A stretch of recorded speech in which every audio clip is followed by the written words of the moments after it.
Okey, laptop cikgu dah okey sikit sekejap. Kita sambung balik. Okey, jadi kita dah tahu kita dah ada serbuk sodium karbonat atau natrium karbonat. Jadi bagaimana kita nak bancuh dia, berapa jisim yang kita kena guna, kita pakai formula ni. Kalau kamu ingat lagi, kita dah ada belajar formula mol untuk larutan MV per 1000. Okay, kita guna formula ini untuk mencari cari jisim dia. Cari jisim sodium karbonat. Okay, macam mana kita nak guna MV per 1000 ni? Sebabnya kita nak menghasilkan M dia, kemeluaran dia 1, V yang kita nak 250 cm padu. Jadi dua maklumat ni kita masukkan ke dalam ni, maka kita akan dapat mol dia lah, Okey. Jadi macam mana nak cari jisim, sedangkan yang kita kira ni dapat mol. Okey, kalau kamu kira ni, kamu akan dapat mol kan. Macam mana nak cari jisim kan. Tapi kamu takkan dah lupa kan, mol ni kita boleh tukar kepada jisim kan, mass. Dengan apa? Kamu darab dengan molar mass. Sama je lah nanti. Okey. Kamu masukkan sini dapat mol, nak dapat mass darab dengan molar mass. Darab dengan molar mass. Kemudian dah dapat nilai molar mass tu, dapat mass tu, kamu ni lah, kita timbang with the mass calculated using the electronic balance. Okey, dah timbang. Sebabnya berat itulah yang kita nak bancuh nanti ya. Okey, kemudian add 100 distilled water to the solid carbonate yang kita timbang tadi. Kita masuk dalam beaker, in a beaker, kemudian kita masukkan air suling untuk kita bancuh dia. Okey. Kemudian stir the mixture with a glass rod until all the solid sodium carbonate is completely dissolved in distilled water. Okey. Kemudian target kita adalah berapa tadi? Berapa kita nak tadi? 250 cm padu. Kita nak menghasilkan, tujuan kita 250 cm padu, tapi kita dah campur 100 cm padu. Separuh, tak sampai separuh. Kenapa 100? Sebenarnya tak kisah berapa pun. Untuk first step, kita hanya nak melarutkan dia sahaja. Kemudian step yang kelima, transfer the sodium carbonate solution yang kita larutkan tadi into a 250 cm. Allah, ada masalah lagi ni Okey, terhang pula kali yang kedua ni. Okey, tak tahulah, mungkin tak boleh boleh settle ke tak boleh settle kita punya kelas ni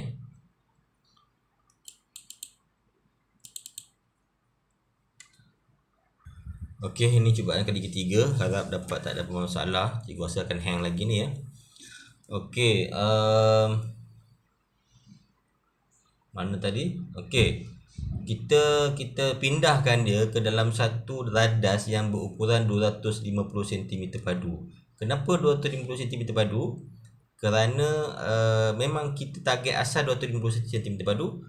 Jadi kita kena masukkan satu volumetric flask yang berisi padu 250 cm padu. Okey, macam mana rupa volumetric flask ni? Okey, ni. Inilah volumetric flask Volumetric flask ni dia unik. Kenapa? Apa yang unik dia adalah apa yang kita nak buat, contohnya 250 cm padu, kita kena cari volumetric flask yang isi padu 250 cm padu. Kita tak boleh cari volumetric flask isi padu 500 cm padu. Okey, kemudian kita agak-agak 250, tak boleh. Dia mesti tepat. Kalau kita nak buat 100 cm padu, kita kena cari volumetric flask yang berisi padu 100 cm padu. Okey, dekat sini dia ada tanda. Okey, tanda. Dan kalau kamu tengok, setiap volumetric flask dia ada isi padu tetap dia, tertentu. Jadi kita kena pilih yang sesuai. Kita nak 250, kita ambil 250. Inilah kita buat tadi ya. Mula-mula kita timbang kan, kemudian kita masukkan dalam bika, kemudian kita ambil 100 cm padu distilled water. Kena ambil distilled water, jangan air pipe tak boleh ya. Air suling je. Kemudian kita kacau, stir, and then you transfer all the solution into volumetric flask. Okey, kita kena cepat takut dia hang balik. Kemudian rinse the beaker with distilled water. Okey, kok ada lagi baki-baki, kita kena rinse with distilled water to make sure all the remaining solution is transferred into the volumetric flask. Then rinse the filter funnel with a little distilled water. All the remaining solution is transferred into the volumetric flask. Remove the filter funnel, add distilled water until it approaches the calibration mark. Tanda kita panggil calibration mark on the volumetric flask. Using a dropper, add distilled water slowly until the meniscus level is aligned exactly on the calibration mark of the volumetric flask. Close the volumetric flask with a stopper. Shake well by inverting ni tonggang terbalikkan ni lah, the volumetric flask several times until the solution is homogeneous. Sekata lah. Okay. Cikgu, kita tengok dari segi gambar rajah, kita senang faham. Setelah kita pindahkan dia ke sini, kemudian kita rinse ni apa? Bilas bika ni lagi, bika. Kot ada yang berbaki lagi, melekat-lekat kat dinding ni ya. Okey. Kemudian ini kita bilas sekali, rinse the filter funnel with distilled water. Okey, kemudian kita ambil dropper. Sebab masa kita tuang tadi, kita susah nak bagi dia setara dengan calibration mark ni ya. Kita kena tepat-tepat Jadi kita kena letak dropper sikit-sikit supaya dia tepat Kemudian kita tutup using stopper and inverted. Kita tonggang terbalikkan dia supaya larutan tadi menjadi homogeneous. Homogeneous tu bermaksud sekata lah, sebati ya. Okey. Jadi dapatlah kita satu larutan yang isi padu dia 250 cm padu, dan confirm dia adalah berapa tadi kemolaran dia, 1 mol lah. Kita dapat 1 M. 1 mol di M42 lah, ataupun 1 M. Dapatlah. Dah siap lah ni. Kita boleh bubuh dekat botol. Okay. Itu cara dia. Cara dia macam ni. So kita ikut balik. Pertama, kita kena cari jisim dia. Kena cari jisim. Okay. Ni yang pertama tadi apa? Cari jisim berapa yang kita nak. Bagaimana kita nak tahu? Kita masukkan apa yang target kita ke dalam formula ni. Tengoklah. Kalau ni 1 kan, ni 250. Bergantunglah pada soalan apa nak. Okey? Kemudian kita dah tahu jisim tu, kamu ikut prosedur ni. Siapa tak faham, baca balik. Cikgu tak lama-lama, takut dia hang balik ya. Baca balik ni, dapatlah isi padu dia. Inilah cara dia.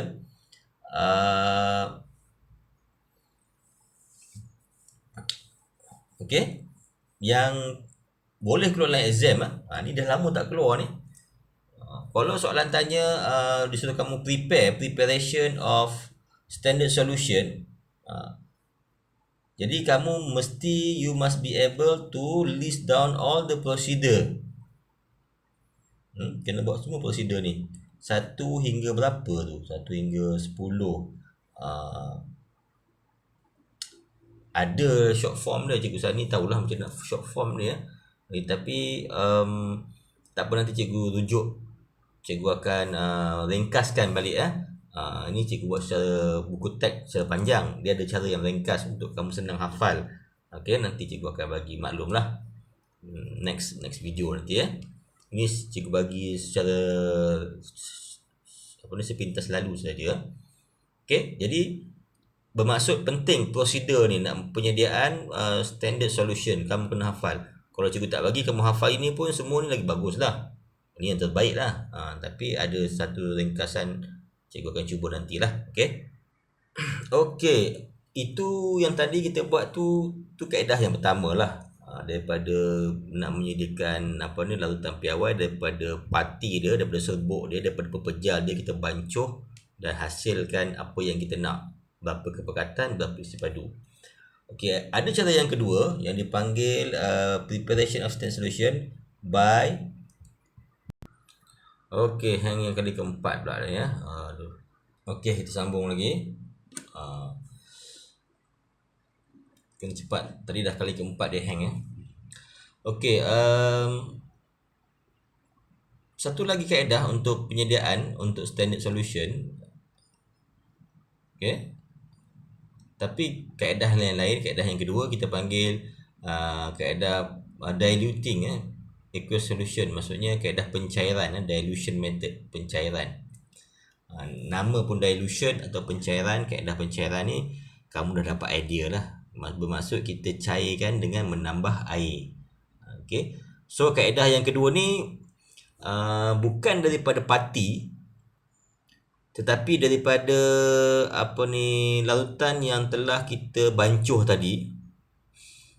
Cuma kemungkinan larutan yang kita bancuh tadi dipekat dan kita nak menghasilkan larutan yang lebih cair, maka kita gunakan kaedah dilution, pencairan ni. Kita bukan bancuh daripada asal. Kaedah ni kita ambil botol yang dah ada dan yang dah buat mengikut kaedah pertama, tapi kita cairkan saja. Okay, jadi kaedah ni hanya untuk menghasilkan larutan yang lebih cair saja. Okey, menggunakan kaedah. Okey, nampak ni. This method involves adding water to a concentrated standard solution yang kita buat tadi lah, or known as stock solution, to produce a more diluted solution. Okay. During dilution, water is added to the aqueous solution will alter the concentration of the solution. But okay kelas, so cikgu rasa kita terpaksa stop lah ni. Problem lah. Okay, asyik macam ni je, tak apalah. Cikgu stop sampai sini. Korang cuba baca dulu. Baca dulu.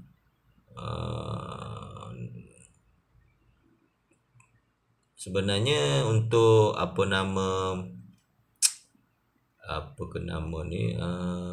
standard solution ni dia ringkas je, tak banyak. Dia ada dua kaedah, itu saja. Pertama kaedah kita dah bincang tadi, kaedah dua kaedah pencairan. Cikgu bagi tugasan kat korang lah, korang baca dulu pencairan. Sebab apa? Sebab kelas hari ni, untuk hari ni cikgu buat rakaman sebab cikgu ada hal tak ada. So cikgu buat rakaman. Nanti kita sambung balik lah. Sebabnya cikgu tak boleh nak buat rakaman ni sebab dia asyik hang saja. Okay. So itu saja kelas. So tugasan kamu fahamkan kaedah pertama. Kaedah kedua cikgu baru petik sikit. So korang baca lagi. Cikgu rasa korang boleh faham tu pencairan tu. Senangnya kita campur air je.